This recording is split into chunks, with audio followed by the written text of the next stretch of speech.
नमस्कार दोस्तों, जय हिंद। तो वंदे मातरम। आप सभी का बहुत बहुत स्वागत है आपके अपने यूट्यूब चैनल एग्जाम ट्रिकी 2.0 में। आज हम बात करने वाले हैं सीटेट जुलाई 2023 के जो भी इम्पोर्टेंट क्वेश्चंस आपके पेपर में आने वाले हैं ईवीएस के, यानी पर्यावरण अध्ययन के बहुत ही महत्वपूर्ण प्रश्नों पर यहाँ पर बात होने वाली है। और पहला प्रश्न आपके सामने है। ऐसे क्वेश्चंस दोस्तों लेकर के आ रहा हूँ जो बहुत बार रिपीटेड हैं और क्वेश्चंस ज़्यादा से ज़्यादा आने की पूरी संभावनाएं हैं। तो पहला प्रश्न आपके सामने, पक्षी जब सामने देखते हैं तो उनकी नज़र एक वस्तु पर होती है, दो स्थानों पर होती है, कुछ दिखाई नहीं देता या इनमें से कोई नहीं। पक्षियों से क्वेश्चन आता है। जब पक्षी, आप सभी को पता है कि पक्षी के गर्दन के एक साइड इधर और एक साइड इधर आपकी दो आंखें देखने को मिलती हैं। पक्षी जो होते हैं वो दो चीज़ों को एक साथ में देख सकते हैं, एक साथ में दो आंखों से दो चीज़ों को वो देख सकते हैं। लेकिन जब पक्षियों की नज़र बिल्कुल सामने होती है तो वो एक वस्तु पर देखते हैं या उनकी नज़र एक वस्तु पर ही होती है। ए ऑप्शन आपका बिल्कुल यहाँ पर सही हो जाएगा। हाँ, अगर यहाँ पर ये होता कि पक्षी अपनी दोनों आंखों से दो चीज़ों को, अलग अलग चीज़ों को देख सकते हैं तो बिल्कुल दोस्तों देख सकते हैं, दो स्थानों पर पक्षी देख सकते हैं।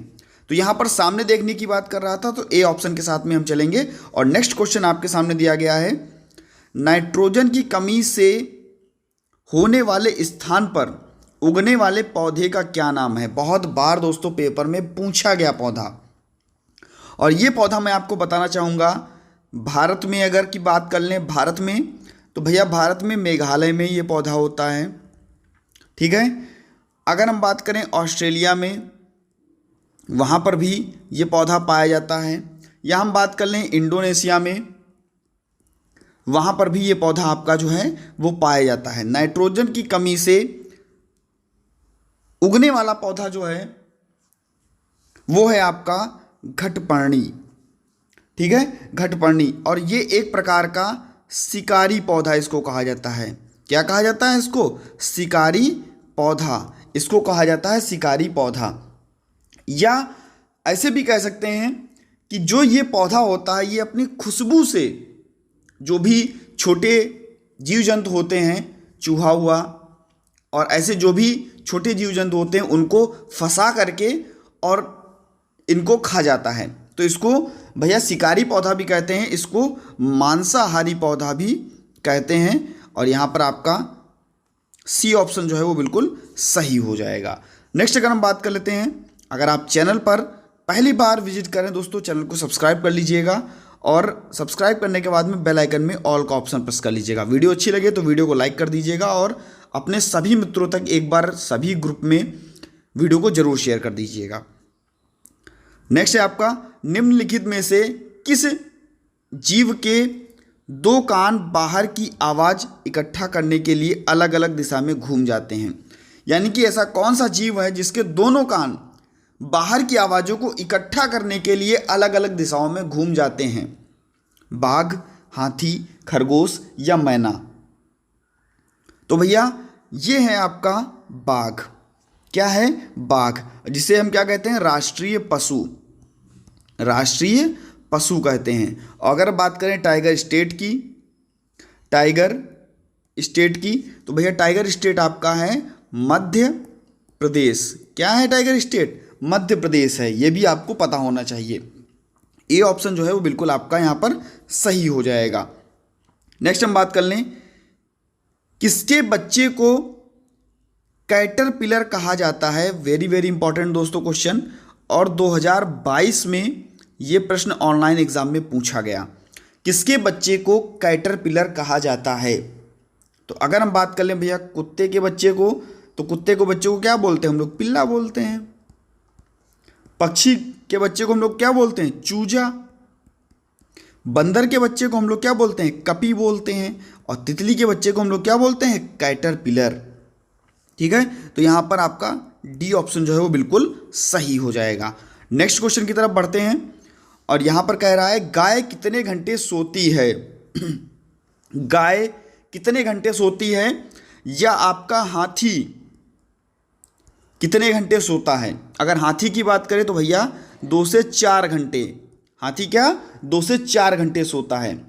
अगर बात करें कि भैया जब गाय या कोई भी जानवर जब जुगाली करते हैं तो उनके मुंह से झाग निकलती है और उसमें कौन सी गैस होती है, ठीक है, जुगाली करने में कौन सी गैस निकालते हैं, तो ये भैया आपकी मीथेन गैस होती है। और मीथेन गैस भैया आपके धान के खेतों में भी आपकी मीथेन गैस या हम कहें दलदली भूमि में भी आपकी कौन सी गैस, तो ये आपकी मीथेन गैस। तो ये आपको याद रखना है।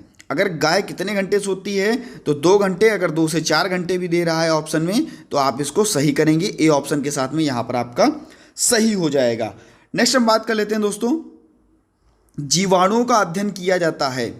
जीवाणुओं का अध्ययन किया जाता है फौना जगत में, फ्लोरा जगत में, प्रोटिस्टा जगत में या मोरेरा जगत में।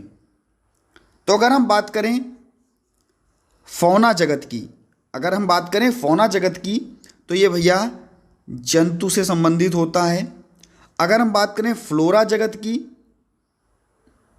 तो ये आपका वनस्पति से संबंधित होता है। अगर हम बात करें मोनेरा जगत की तो ये आपका जो है दोस्तों जीवाणुओं के अध्ययन से संबंधित होता है आपका। तो यहाँ पर आपका डी ऑप्शन जो है वो बिल्कुल सही हो जाएगा। नेक्स्ट हम बात करते हैं चेराव नाच कहाँ के लोग करते हैं। वेरी वेरी इंपॉर्टेंट, जितनी बार पेपर में पूछा गया, इतनी बार पेपर में पूछा गया कि मान के चलिए कि 4 से 5 बार आपका सीटेट में ये प्रश्न आया हुआ प्रश्न है। चेराव नाच कहाँ के लोग करते हैं, तो ये दोस्तों हो जाएगा मिजोरम। डी ऑप्शन के साथ में हम यहाँ पर सही हो जाएंगे, चेराव नाच मिजोरम। नेक्स्ट हम बात कर लेते हैं, इसका तना कठोर होता है। इसका तना कठोर होता है पर ज़्यादा मोटा नहीं होता है। इसका तना कठोर होता है पर ज़्यादा मोटा नहीं होता है। इसमें शाखाएं आधार के पास से निकलती हैं। इसको शाख कहेंगे, झाड़ी कहेंगे, वृक्ष या इनमें से कोई नहीं। तो भैया तना कठोर होता है, ज़्यादा मोटा नहीं होता है और इसमें जो शाखाएं हैं वो आधार के पास से निकलती हैं, तो इसको हम क्या कहते हैं, झाड़ी कहते हैं। बी ऑप्शन के साथ में यहाँ पर आपका सही हो जाएगा। नेक्स्ट हम बात करते हैं, और वेरी वेरी इंपॉर्टेंट क्वेश्चन, अगर आपको टेलीग्राम ग्रुप ज्वाइन करना है जिसका नाम है एग्जाम ट्रिकी 2.0, आप ज्वाइन कर सकते हैं। चैनल पर नए थे, चैनल को सब्सक्राइब करने के बाद में बेल आइकन को प्रेस कर लीजिएगा और सभी मित्रों तक एक बार वीडियो को जरूर शेयर कर दीजिएगा अगर आपको वीडियो अच्छी लगती है तो। जब कोई सपेरा, वेरी वेरी इंपॉर्टेंट क्वेश्चन है दोस्तों, सांप से प्रश्न ना पूछा जाए ऐसा हो ही नहीं सकता। दोस्तों जब कोई सपेरा अपने वाद्य यंत्र बीन को बजाता है, जब बीन बजाई जाती है सपेरे के द्वारा, तो सांप उसकी ध्वनि पर अपने सिर को इधर उधर घुमाता है। आपके विचार से सांप वाद्य यंत्र के प्रति अनुक्रिया कैसे कर रहा है? पहला ऑप्शन है उस वाद्य यंत्र की गति को देखकर, बिल्कुल दोस्तों उसको दिखाई तो दे रहा है, हो सकता है। आगे देखते हैं, उस वाद्य यंत्र को सुनकर, नहीं दोस्तों कान नहीं होते हैं सांप के, तो ये आपका तो बिल्कुल गलत हो जाएगा। उस वाद्य यंत्र द्वारा उत्पन्न कंपनों के प्रति अनुक्रिया करके, दोस्तों सबसे अच्छा आंसर और सबसे सही आंसर आपका सी वाला है। वाद्य यंत्र द्वारा उत्पन्न कंपनों के प्रति अनुक्रिया करके, जो भी कंपन उत्पन्न हो रहे हैं वाद्य यंत्र बीन से, उसके कंपनों के प्रति अनुक्रिया करके जो सांप है वो सिर को इधर उधर घुमाता है। तो यहाँ पर आपका सी ऑप्शन जो है वो बिल्कुल सही हो जाएगा। और वेरी वेरी इंपॉर्टेंट क्वेश्चन लगाइएगा ये इसको। नेक्स्ट हम बात करते हैं, किसी पद के विषय में नीचे दिए गए विवरण को पढ़िए और उसको पहचानिए। देखिए क्या कह रहा है, यह भालू जैसा दिखता है पर भालू नहीं है। दिखता तो भालू जैसा है पर यह भालू नहीं होता है। यह दिन के लगभग 17 घंटे, 17 से 18 घंटे भी हम लोग कह सकते हैं, 17 से 18 घंटे अपनी शाखाओं पर, जो भी वृक्ष की शाखाएं हैं, यहाँ पर लिखते वृक्ष की शाखाओं पर उल्टा लटक कर सोता है, उल्टा लटक कर के सोता है। यह जिस वृक्ष पर रहता है उसकी पत्तियां खाता है। यह लगभग 40 वर्षों तक जीवित रहता है। 40 वर्षों तक यह लगभग जीवित रहता है। तो अगर हम बात करें, इसका आंसर हो जाएगा आपका स्लॉथ। स्लाथ लगभग 17 से 18 घंटे सोता है और 7 दिन में केवल एक बार वृक्ष से उतर करके भैया मलमूत्र त्याग करता है, मल का त्याग करता है। तो ये भी आपको याद होना चाहिए और वेरी वेरी इंपॉर्टेंट है दोस्तों। अगर स्लाथ से क्वेश्चन सीटेट में ना पूछा जाए तो भैया सीटेट का पेपर ही नहीं होगा। स्लाथ से हर बार क्वेश्चन पूछा जाता है। नेक्स्ट अगर हम बात कर लेते हैं दोस्तों, भारत में किस क्षेत्र में स्थानांतरित खेती करने के रिवाज हैं? यानी कि पेड़ों को काटा जाएगा और पेड़ों को काटने के बाद में भैया वहाँ पर खेती की जाएगी और इसी को हम कहते हैं झूम खेती। क्या कहते हैं? झूम खेती। और झूम खेती जो है वो दोस्तों पूर्वोत्तर राज्यों में होती है, पूर्वोत्तर राज्य में होती है। यहाँ पर आपका उत्तर पूर्वी जो है वो बिल्कुल सही हो जाएगा ए ऑप्शन के साथ में। हम चलते हैं नेक्स्ट क्वेश्चन पर। नेक्स्ट है आपका, निम्नलिखित में से कौन सा ग्रीन हाउस गैसें हैं? ग्रीन हाउस गैसें जो भैया पृथ्वी के तापमान को बढ़ा देती हैं, पृथ्वी के तापमान को बढ़ा देती हैं, वो गैसें कौन सी हैं? ग्रीन हाउस गैसें हैं। कार्बन डाइऑक्साइड दोस्तों बिल्कुल बढ़ा देती है, मीथेन भी और जलवाष्प भी। यहाँ यानी कि आपका डी ऑप्शन जो है वो बिल्कुल सही हो जाएगा। नेक्स्ट हम बात करते हैं, भारत के ठंडे रेगिस्तान मानसून से प्रभावित क्यों नहीं होते? भारत के ठंडे रेगिस्तान मानसून से प्रभावित क्यों नहीं होते? ठंडे रेगिस्तान में गर्मियाँ और बेहद ठंडी सर्दियाँ होती हैं। ठंडे रेगिस्तान हिमालय की वृष्टि छाया में होते हैं। ठंडे रेगिस्तान में हवा बहुत कम होती है। ठंडा रेगिस्तान बहुत ऊंचाई पर होता है। तो ये भैया ठंडा रेगिस्तान हिमालय की वृष्टि छाया में होते हैं, इसलिए यहाँ पर मानसून से प्रभावित नहीं होते। तो यहाँ पर आपका बी ऑप्शन जो है वो बिल्कुल सही हो जाएगा। नेक्स्ट हम बात करते हैं, वेरी वेरी इंपॉर्टेंट क्वेश्चन और बहुत बार रिपीटेड क्वेश्चन आपका सीटेट का और कोई भी शिक्षक पात्रता परीक्षा की अगर आप तैयारी कर रहे हैं तो वहां पर यह प्रश्न पूछा गया है। ताजमहल के पीले होने के लिए निम्नलिखित में से कौन जिम्मेदार है? आप सभी को पता है कि ताजमहल जब होती है अम्ल वर्षा